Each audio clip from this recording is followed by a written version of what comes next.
Ladies and gentlemen, be warned, this game is incredibly addictive. So proceed with caution. Ladies and gentlemen, today I bring to you Battle Brothers straight from the Steam page. 27 bucks, all the DLCs $4.60. Totally fine. A game that I would buy a million times over Diablo. I just wanted to point it out. 130 hours. This game is ridiculously addictive. And we are going to jump into the tutorial, rebuilding a company. As the Battle Brothers, we are just going to take random here. Then we have the economic difficulty. This we can set to beginner, that is acceptable. Combat difficult is going to be set to expert because a lot of variables change. So you are supposed to play it on expert to get the normal Battle Brothers experience. It's going to be difficult. That's what it's all about. Starting funds are going to be high.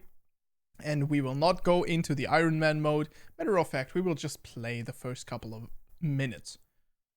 Gonna jump in, no unexplored map. These are all things that can make it even harder. Little heads up, I do have a couple of mods installed, but the mod list is a very, very simple mod list. It is just modding standard utilities, right, with which you need, and then it is pause without conflicts, extra keybinds, and then it's just hyper-compatible mods as a kind of, you know, little collection is what it's called. If you want to know how that all works and want me to do maybe a guide on the Vortex, throw that into the description. I will pick that up if you guys need it. All right, let's go into the first battle. And this game is a turn-based tactical RPG with some really cool story elements, and it is a randomized text, randomized story. You kind of have this system of like, okay, you go and you find and then insert item. You find, insert item, and then insert random event. And you see how like the story is kind of built through that.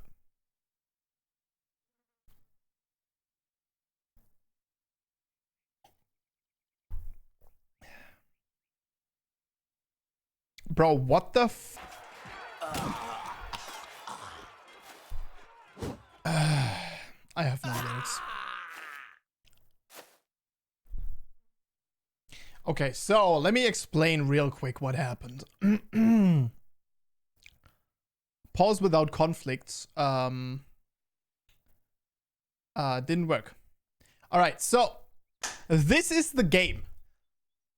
Let's have a look at our characters first. So we have 3 characters currently on the battlefield, and we're gonna go over the stats and so on in a second. But basically, you have HP, you have fatigue meter, which you know, is like exhaustion. Every single time your character does anything, that goes up. You regenerate a certain amount, 15 per round. Then you have morale, then you have resolve, which is how likely your morale is going to change and, yeah, sink or increase. Then you have initiative, which is how fast you will move. You have melee skill, which is how likely how likely you are to hit. And then melee defense, how likely you are to get hit. And then you have range skill, how likely you are. You get that, right? And then we have the damage, of course. This is like weapon specific, chance to hit head, vision, and then we have the backgrounds. And the backgrounds in the video game, there are thousands of different backgrounds now. But it's like maybe 50-ish, 20, 50, somewhere between that, right? And all these different backgrounds have different kind of stat ranges.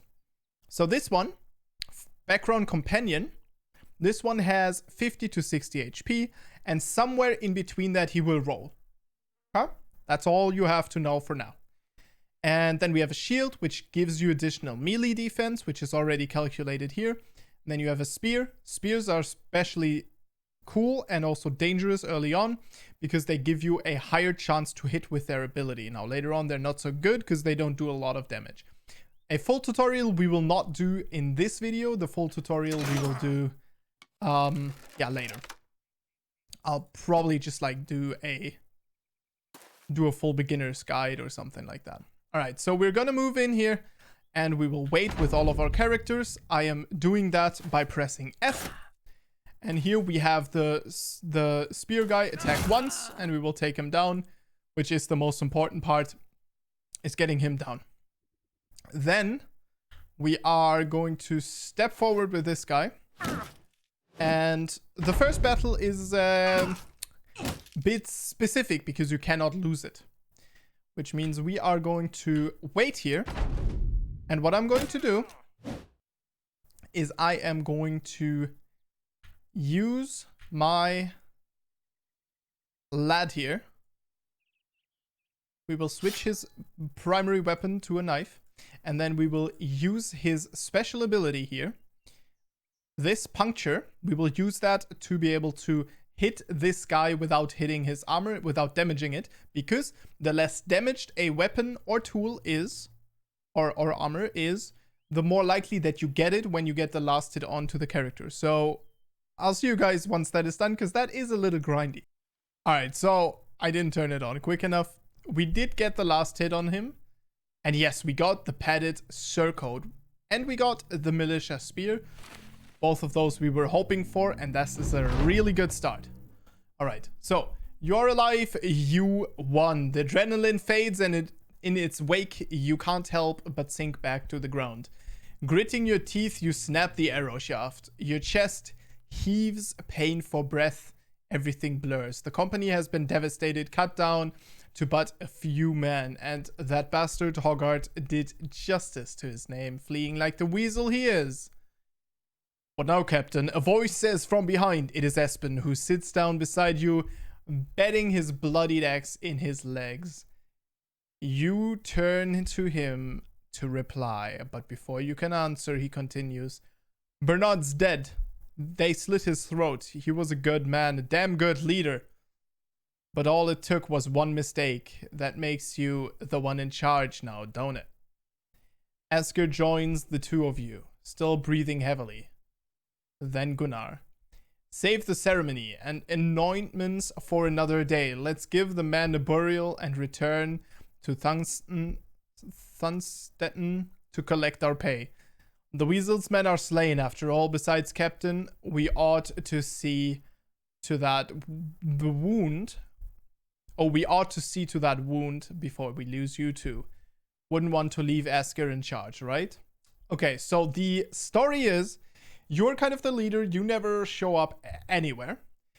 But you have your 3 men that are still there, right?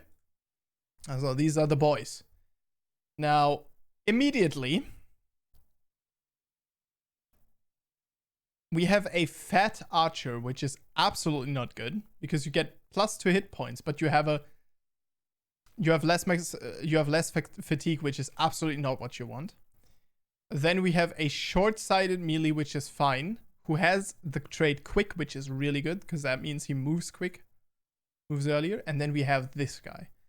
This guy is rough because he has lucky and he has dexterous. Now, dexterous just gives you bonus melee skill, and lucky means that you have a chance that the enemy needs to roll 2 times, which means if we make this guy a tank, he's going to be one hell of a tank. He also will have dexterous, which is, not necessarily something that you need on a tank. But this is pretty good. And you see that now we have the gold over here. We have food. We have tools. We have arrows and ammunition, basically. And we have medical supplies. Then we have, obviously, our roster, our boys, and the inventory. We have a couple of options just for, like, the movement and stuff. Then we have the camp, which we can use. Then we have the retinue, where we can hire additional people. And then we have the obituary, where we will find lost brothers, because yes, you can lose your people. And we have the factions board where we see how our standing with each house is. Now we're going to return here back to Thunstetten, and we will have a look at what waits for us here. So, what is sorry display? It must be for the onlookers as you arrive in Thunstetten. 4 bloodied and beaten mercenaries down on their luck. The man who hired the company days ago, Heinrich the Younger, no doubt expected you to return in a more glorious fashion. Still, he welcomes you to his house and offers bread and wine while a servant fetches a healer. A few words are exchanged except for the occasional grunt and wheeze as an elderly man with shaky hand tends to your wound. A pin piece pierces your skin, the first of many stitches to come. You grit your teeth till you think you hear one break. Heinrich the Younger sits beside you and asks if you took care of Hoggard. You shake your head. We killed his men, but the weasel eluded our blades in the end. The healer waves around a glowing fire poke, suggesting he wants to push it into the wound. You nod and he does so. For a moment, that's all there is. You're not a man, but a pinch of fire. Flesh from flame, a golem of pain. Heinrich the Younger hands you a goblet of wine. You did well, sellsword. The brigands have been removed, though it is a shame that Hoggard still lives. You can say we expected to get paid for this. Well, naturally, 400 crowns as agreed upon. He gestures towards a servant who rushes to your side with pay in hand. I wonder, may I make use of your services one more time? I'd very much like to end the headache that is Hoggard once and for all. And I would pay you again. Of course, another 400 crowns, shall we say? Aspen scoffs and turns to drink more wine, but Gunnar stands to speak. Yes, the company is in ruin, but we will rebuild it. Without the Battle Brothers, Aspen would drink the crowns away and end up begging on the streets. And Asker, by the gods, we all know he'd go chasing the womenfolk until one stove his rotten head in. We need the Battle Brothers. It's all we have. What say you, Captain? Aspen burps and raises his cup. Asker playfully thumps his nose and nods. Kill that bastard Hoggard. Or not. It's up to you, Captain. And then here we can say, do we want to continue the tutorial? This one we say yes, we have unfinished business, or no, we will find fortune everywhere. We go with yes. Heinrich the Younger claps his hands in satisfaction. Excellent. My little birds will need some time to find where Hoggard is hiding. Now, in the meantime, I suggest you see about stocking up supplies so that you'll be good and ready to end this when the time comes. I shall see you in a few days. Time at least. As you leave Heinrich the Younger's house and stand in the outskirts of Thunstetten, Gunnar seeks a word with you. We need more men, Captain. I know I gave a big speech back there, but bravado won't do shite. We need more warm buddies in the ranks. Figure we find 3 good men, but them some decent weapons. Or buy them some different. And dress them in the best armor we can afford. The man pauses and glances around. With the Spodunk's town got a disparate peasant or two looking for a new life. Or we could travel to Wallenburg in the northwest. Alright, so we get to, first of all, let's check out the marketplace. Number 1, there is going to be some food, and the way that the food differs is how long it'll last. And then if you buy loads of different food, then your guys also get a slight morale boost. Then we have a couple of weapons here that we might be interested in, to be honest. That is going to be the militia spear. Spears, I said this before, are one of the best weapons early on, and so we are probably going to buy that. It's reasonably expensive, but that's still totally fine. Let's have a look. We have a taxidermist, which we can't really do anything at right now because it is a crafting thing. And then we have brawlers and farmhands. These are some of the best backgrounds that you can get early on. So we are going to hire all of them. And we will see which one looks good. So this one immediately looks pretty okay. Has Iron Jaw as well, which is very good. This guy, fatigue, resolve. Very low resolve though. This guy, not really too good. He does have Swift, which is like okay. But other than that... Okay, so these two we can kind of get rid of again. This guy we definitely want to keep. He doesn't have the best stats right now, but he has 2 stars in melee skill, which is okay. And he has a good amount of resolve. We could even make a duelist, a mace duelist out of him. I think that's something that we can do with him. He is the brawler. We're going to give him the militia spear. And since he is rather valuable, we're going to put him here as well. And these two we will not do anything with right now, as now we will go to Wollenburg. So if we have a look at the map here, by the way, there's a lot of different factions. There are cities to the south. There are cities in between all of this. And then you have a big chunk of wilderness in which you can go and explore and, you know, fight. And then you can return to these cities and sell your goods and what you found. In this one, there's not a lot of ports, but generally in the game you will find the odd port here and there, and sometimes ports will be able to span from top right to the bottom, which is very convenient. Now that shan't matter for us right now, as I'm not really planning to continue this seed. So here, as Wollenburg's skyline appears on the horizon, Esker seeks a word with you. Never been to Wollenburg before, but I've been around ones that look like it. Cities like these are great for selling goods, as these prissy, pompous pricks love to have their goods delivered. With so many merchants, you can find almost everything you need. Keep an eye out for bargains. Don't get swindled by them cutthroat merchants. Then it just keeps on with the tavern, and then we will go there. It's a little bit of banter between the boys, as we will have a look. So, number 1, there are different buildings in this town. Every town can have up to 4. And we have a armor, a kennel, an armorer, a kennel, a fletcher, and a weaponsmith in here. So the armorer has armor. The weaponsmith has weapons, which, you know, who would have thunked? And then the fletcher has bows also, and crossbows. Who would have thunked? The kennel does have dogs and their armor, which you can get. They're very good for chasing on later on, but not super good right now. We have some witch hunters here, which are potentially pretty good. And we have a caravan hand. Caravan hands I usually always take. They come with a little bit more expensive equipment. However, they have a very low daily rate, and they have some potential to be good. And they have really, really good... They have a really, really good base stats. And they have an event that can happen that is super good, which upgrades your caravan. So you get a little bit more space in your inventory. Absolutely delicious. Just like the kefir. So, 47 melee skills, absolutely atrocious. However, this guy is one hell of a tank. Clumsy is a bit of a shame. However, this guy is going to be really good as a nimble tank. Why? Because, I mean, his HP isn't the best.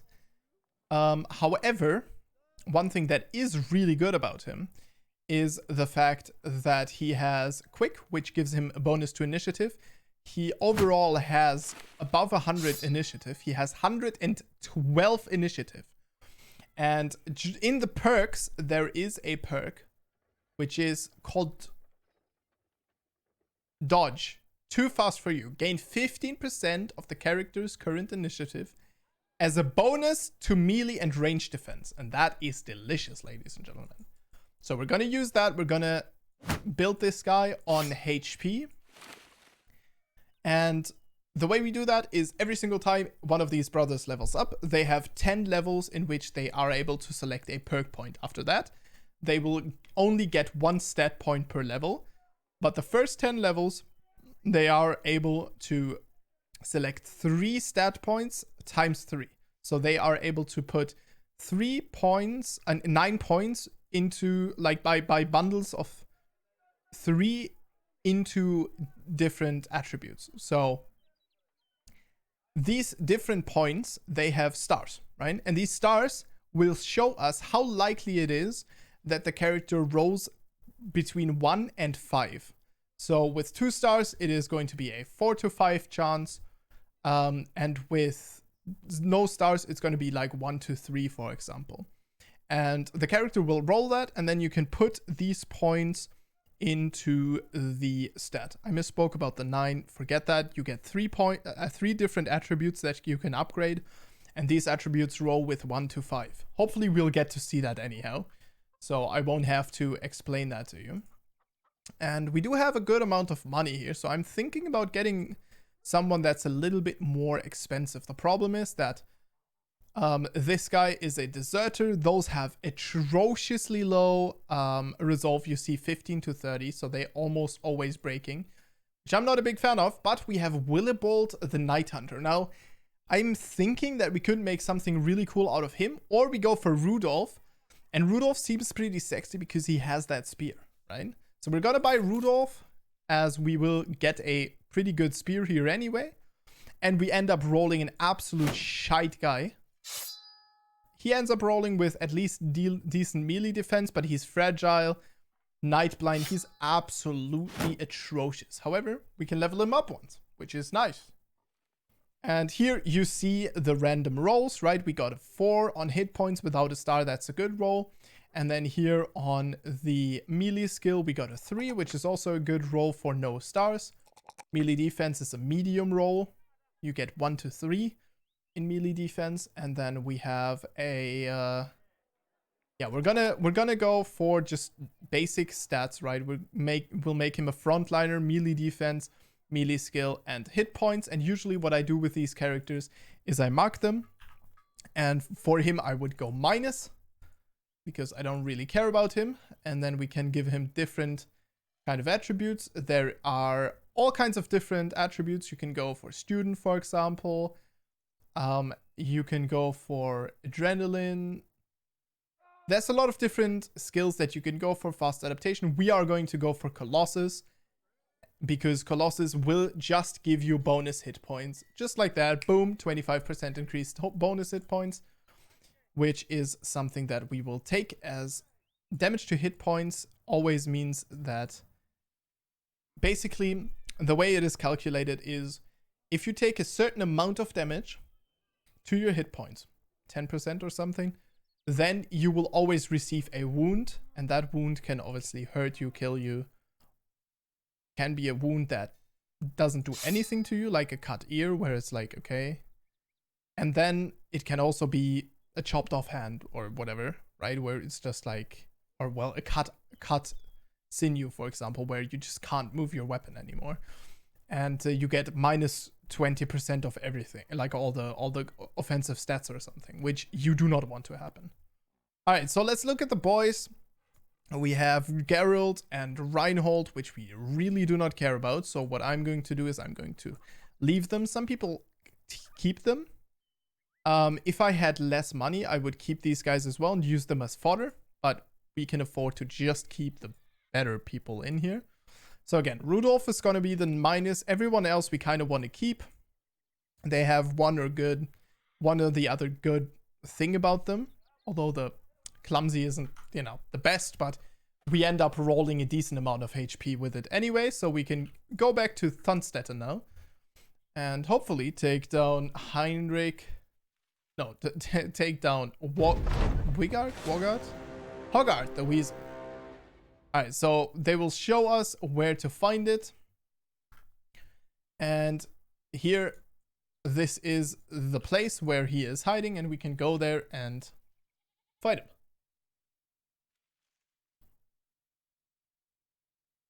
Some brigand thugs, a brigand poacher, and Hoggart,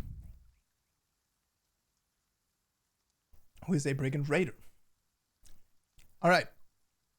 This is the battle screen. You see down here, this is the morale, this is the fatigue. These are the action points, of which you have 9. And then there is, of course, like the HP and the durability of both armor and body armor and helmet. Alright, so here we are going to wait for these boys to move in. Hoggart already starts out as this guy is going to shoot at us. And we can shoot back. So we have a 30% chance to hit. We could wait a little bit longer, but we're just going to take that on to Hoggart. What you can do is you can try to kill Hoggart without dealing damage to his armor, which allows you then to just loot the armor just like that. But as I said previously, we don't really care about this playthrough. So we are going to not do that.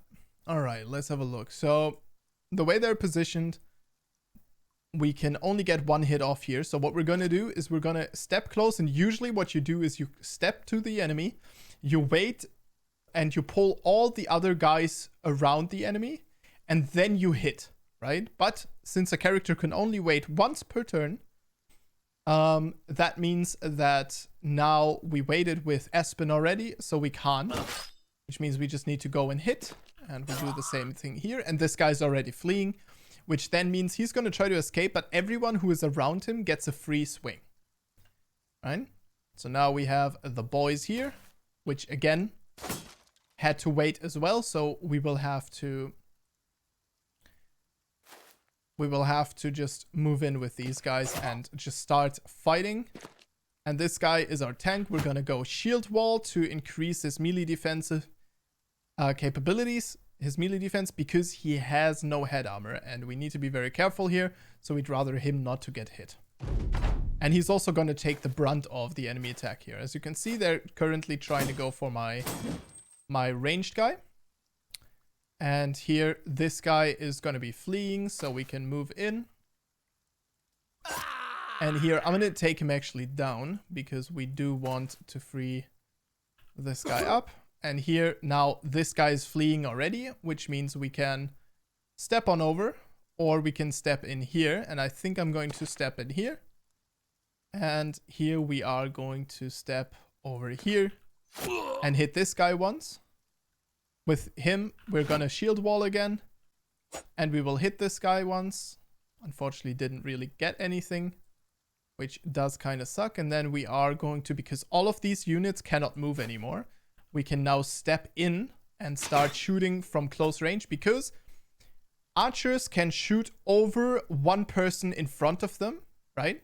But if the archer was positioned here, he would hit Hakon before he would hit Hoggart. So, very important here, right? So this guy's going to try to flee. Doesn't work out, which is perfect. That's exactly what we are hoping for. And we will not be able to deal any damage to Hoggart, unfortunately. That's nice. We managed to take this guy down. The next person here is fleeing. And now Hoggart is the only one that we really have to worry about. We have the ranger down here, but no one really cares about him. And Hoggart will be hit in the head here by our archer, and that is already very, very good. Because now you are going to deal a little bit of damage to me. That's totally fine. And we need to free up the spaces around Hoggart here, so we're just gonna, take him down. As now Hoggart will flee as well. And that means that we can just position people around him, and he is dead no matter what. We take him down. Boom. And of course you are gonna fail me. So I'm gonna send in the people here. And again, right, you see that we have per weapon. Basically the weapons enable the skills, right? That's how it works. So all the sword guys have similar weapons, similar skills. Of course, different swords are gonna have different skills, but since we have all the same spears, for example, all the spear guys have the same skill there. And whenever you get around an enemy and then close him, he will drop morale, and he will get a morale check, which we'll see, and he rolls, and then potentially he will lose morale again, right? So here, this is the loot we get. We got the falchion, and we got the patched mail shirt. This is from Hoggart. And that is pretty good. We managed to hit him in the head 2 times. Only did 50% of the armor, which is good enough. And we managed to drop it, which is really, really nice. We've got a signet ring, which is just worth a little bit of money. We see the falchion here is a sword again. Swords have this skill where they have 10% bonus to hit chance. And the spear has a 20% bonus to hit chance on its basic ability. Not on the spear wall ability. Alright, we're gonna make it back to Thunstetten. And it says, Asker joins your side. Got a moment, Captain. You nod for him to speak his mind. The battle has left some gear worse for wear, and some men got a nicking too. We can patch up both man and equipment while marching, but it's a lot faster to set down and do it. Of course, if we make camp, we should be wary of ambushes. Which basically means we can go ahead and place the camp here, and then our people will heal faster and the armor will be restored quicker. Right? So we could do that, but we're not gonna. And here we get it. Bada boom, bada bam. The company returns to Thunstetten as victorious, their heads held much higher this time. The Battle Brothers are not the size they once were, but they're still a force to be reckoned with, as Hogarth learned in his final moments. You carry his head in a sack that you empty in front of Heinrich the Younger's feet. He jumps back, but the healer quick picks up the head, stares at it, and nods. Heinrich the Younger approaches the brigand's bloodied face, eyes it carefully. Yes, this is ugly mud, alright. Oh, that's his ugly mud, alright. Servants, pay this man his money. Coin in hand, you raise your voice to the man.